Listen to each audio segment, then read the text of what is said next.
permasalahan Ani dengan Jui memuncak ya, yang sudah masuk ke ranah publik ya, dan menjadi konsumsi publik, saya merasa tidak nyaman ya. Saya sebagai pengacara keluarga Bahar merasa terpanggil, kenapa ini harus di media gitu kan? Ini antara anak dengan ibu. Ini saya bilang sama Anissa, saya bilang oke, stop ya untuk di media. Ini sudah masuk ke hal yang sangat privasi, bisa menyerang kehormatannya Jui dan sebaliknya juga bisa terjadi gitu kan, apalagi ini ada keluarga besar. Saya bilang saya coba mediasi deh, saya bilang gitu. Ini antara hubungan antara anak dengan ibu. Dulu pernah saya juga ada masalah keluarga juga ya dengan Surini Bahar, saya bisa selesaikan juga. Apalagi ini menyangkut antara anak dengan ibu. Tapi Anissa bilang, nggak mungkin bang, nggak mungkin. Abang capek aja itu, nggak mungkin. Abang kan nggak tahu masalahnya. Aku sempet dia tentang. Tapi saya bilang kenapa? Dia bilang Jui orang keras kepala, dia bilang gitu. Tapi nggak ada salahnya saya coba, saya bilang gitu. Ya silakan aja bang, tapi saya nggak berharap, dia bilang gitu. Nah, apa persyaratan yang kalau seandainya mau dipertemukan, saya bilang gitu. Banyak sekali persyaratan yang diajukan.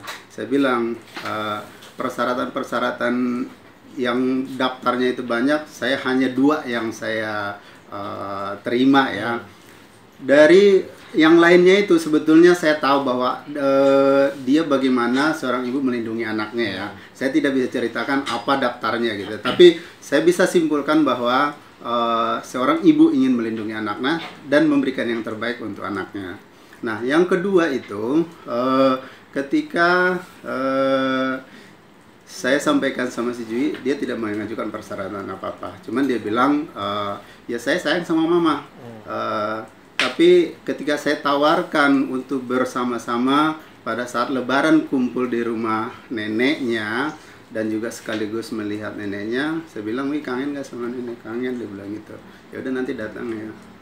Saya saya mau datang. Kalau dengan mama saya sih nggak apa-apa, nggak mungkin saya juga kalau mau dimarahin juga saya siap. Tapi bagaimana dengan kedua uak saya, dia bilang gitu, Wak Jul dengan Wak Eko. Saya bilang saya jaminannya 3 hari sebelum Lebaran, persis di kantor ini juga, di ruangan ini juga, saya bertemu dengan uaknya ya, dan menyampaikan pada prinsipnya tidak keberatan dan tidak ada masalah dan siap untuk menerima Jui di keluarga besar.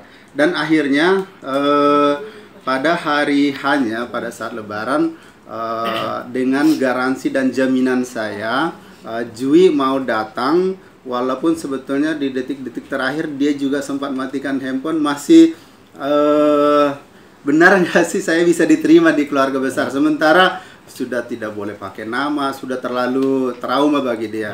Tapi saya bisa meyakinkan dia bahwa Jui ditunggu kehadirannya oleh keluarga besar, dan alhamdulillah bisa berkumpul dan semua keluarga besar bisa berlebaran dengan sama-sama.